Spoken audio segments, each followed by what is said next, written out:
E aí pessoal, tudo bem com vocês? Aqui é a Laura Amorim, sejam muito bem-vindos ao meu canal. No vídeo de hoje eu quero falar com vocês sobre como melhor estudar a lei seca. Vamos no começo, o que é lei seca, né? Principalmente para quem não vem do direito, a gente não conhece muito bem esse termo, né? Eu, como engenheira, quando eu comecei a estudar, achava que lei seca era aquela lei que você não pode beber e dirigir, sabe? E aí o pessoal falava, tem que estudar lei seca, lei seca, lei seca. Eu ficava, mas gente, eu tô estudando pra área fiscal, né? Eu acho que não tem a ver essa lei de trânsito, né? Isso aqui.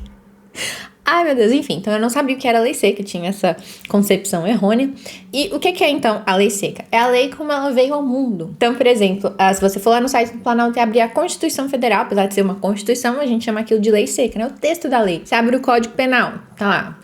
Artigo 121, matar alguém. Né? Então, aquilo é a lei seca. Então, lei seca nada mais é do que o texto da lei, que sim, é muito bom, muito importante que você estude para a sua prova. Ah, mas eu já estudei a lei de licitações pela aula, o professor explicou tudo, aprendi direitinho, eu tenho que estudar a lei seca? Sim, é muito importante que além de ter estudado ali a doutrina e por aí vai, você estude a lei seca daquele assunto que você está aprendendo. Por quê? Muitas vezes a literalidade, ou seja, a frase exatamente como tá ali na lei seca, é a frase que vai aparecer na sua prova. As bancas às vezes são preguiçosas a esse ponto.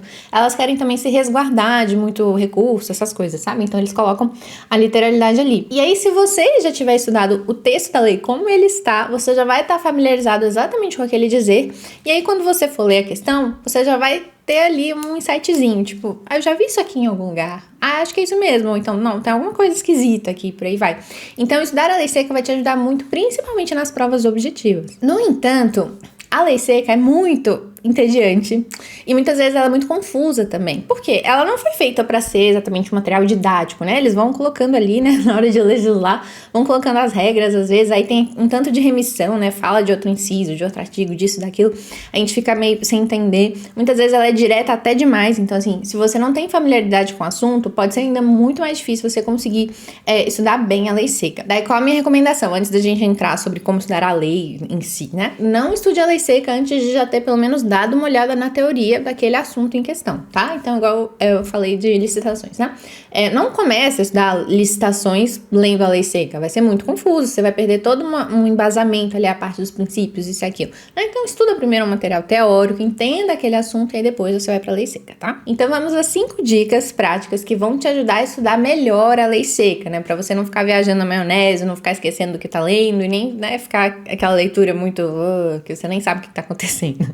Vamos lá. O primeiro ponto é justamente que você tem que fazer um estudo ativo da lei. Como eu disse, ela é muito direta, às vezes, né, é meio chatinho de ler. Então, se você só deitar na cama, ficar lá, né, só lendo o texto da lei, não sei o que, vai ser chato, você vai parar de prestar atenção, sabe aquela coisa que você vai lendo e você para assim, o que eu li mesmo? Sabe, essas coisas? Então, evite isso, faça uma leitura mais ativa. Então, assim, de preferência tenha o texto impresso, ou às vezes num tablet, alguma coisa em que você possa marcar, sabe, com a mão mesmo, usar uma caneta e riscar bastante. Então, você vai sentar na mesa e vai ler prestando atenção, tá? Eu sei que parece óbvio, mas muitas vezes o óbvio também precisa ser dito. Então, com uma caneta na mão, você vai marcar os principais pontos, vai grifar, vai puxar setinha, escrever observações, pôr uma exclamação em artigos importantes, por aí vai, sabe? É pra você conversar realmente ali com o texto da lei, tá? A gente vai falar mais de marcações nos próximos tópicos, então calma. Então, a segunda dica dentro dessa parte de marcações também é destaque palavras-chave. Gente, palavras-chave na leitura de lei seca são tudo na vida do concurseiro. Porque o que acontece? A banca adora fazer pegadinhas. Ela adora colocar uma coisa quase igual e mudar uma palavrinha ou outra ali para o concurseiro cair e errar a questão, enfim, né? Faz parte. Então, quando você estuda de uma forma ativa e busca por palavras-chave, palavras que podem ser trocadas pela banca, você se resguarda desse tipo de pegadinha. Então, por exemplo, eu separei aqui uma listinha de palavras-chave só para vocês pegarem o jeito do que eu tô falando. E aí pega mais ou menos a lógica por trás dessas palavras pra conforme vocês forem estudando as leis de vocês se atentarem e, né, não cair nessas pegadinhas. Então vamos lá. Vou ler aqui, tá? Então vamos lá. Quando você vir na sua lei lá, salvo, exceto, ressalvado, não, pode ou deve, a banca adora trocar pode por deve por pode. Isso muda completamente o cenário da coisa, né? Obrigatoriamente, necessariamente ou facultativamente, a banca também adora trocar essas três. Ainda que, além de, prescinde, gente, o tal do prescinde, que não tem de pegadinha com esse tal do prescinde, que vira imprescinde ou dispensa, vira isso, vira aquilo, enfim, prescinde. Exclusivamente também. Se a banca põe ou tira um exclusivamente onde não tinha ou onde tinha, muda completamente. Então, a questão fica errada ou fica certa. Depender, né? Então, presta atenção. O que mais, ó? Vedado ou permitido. Somente, apenas, unicamente. De novo, se a banca tira ou põe uma dessas palavrinhas, faz toda a diferença na sentença, tá? Sempre, nunca, todo, nenhum, salvo disposição em contrário, né? Aí a banca põe, sem exceções, aí tá errado. No que couber ou quando possível, né? Porque se você tira um quando possível e põe um obrigatoriamente, já mudou também. Entende? Então deu pra pegar o espírito aí dessas palavras-chave? Quando você for ler, você tem que ler a lei seca já pensando no que a banca vai querer cobrar de cada um daqueles artigos. Então lê ali e pensa assim, eu acho que a banca vai trocar esse necessariamente aqui por, sei lá, facultativamente, alguma coisa assim, sabe? Porque aí quando você trava essa conversa com você mesmo e com o texto da lei, já pensando no que pode vir, isso vai te ajudar a formar relações no seu cérebro mesmo e realmente absorver aquele assunto, né? Armazenar melhor aquela informação na sua cabeça e não cair nas pegadinhas, né? Outra coisa boa de você destacar, e aí destacar a palavra-chave, gente, eu gostava de circular. Então, normalmente eu vou grifando os pontos mais importantes, mas para essas palavras-chave eu faço um círculo em volta, tá? Isso te ajuda a direcionar também nas revisões. Quando você for revisar aquele texto de novo, já vai estar as palavras-chave ali, né, bem destacadas, e aí você vai bater o olho e já prestar mais atenção nelas, tá? Dica número 3, use mais de uma cor quando você estiver fazendo as suas marcações da lei seca. Você pode até ter aquele código de cores. Eu marco em amarelo, mais ou menos importante, em vermelho as exceções, em laranja, sei lá, o que eu acho muito importante. Enfim, você pode fazer seu próprio código de cores. Eu não gostava de dar um significado para cada uma das cores, porque eu achava confuso de ficar raciocinando demais na hora de fazer. Mas eu gostava de usar 3 cores e eu ia alternando entre elas. Como assim? Tô lendo ali, marcando uma coisa. Aí surgiu uma exceção, eu mudo para outra cor. Aí voltou a ser um trecho normal, vou normal. Aí surgiu uma coisa que eu acho confuso, ou que eu acho que a banca pode querer cobrar, e eu ponho outra cor, entendeu? Então, assim, as minhas cores não tinham uma regra em si do que elas significavam, mas o fato de eu mudar de uma cor para outra já me chamava atenção para aquele trecho que estava entrando, entende? Então, assim, faça do jeito que você preferir, mas eu acho bom você tentar usar 2 ou mesmo 3 cores quando você estiver marcando a sua lei, tá? E principalmente, quando você tá lendo e você vê uma coisa na lei que você fala, nossa, eu jurava que ia ser o contrário, ou tipo, nossa, estranho isso aqui, né? Eu imaginaria que fosse diferente. Sabe, alguma coisa contra-intuitiva?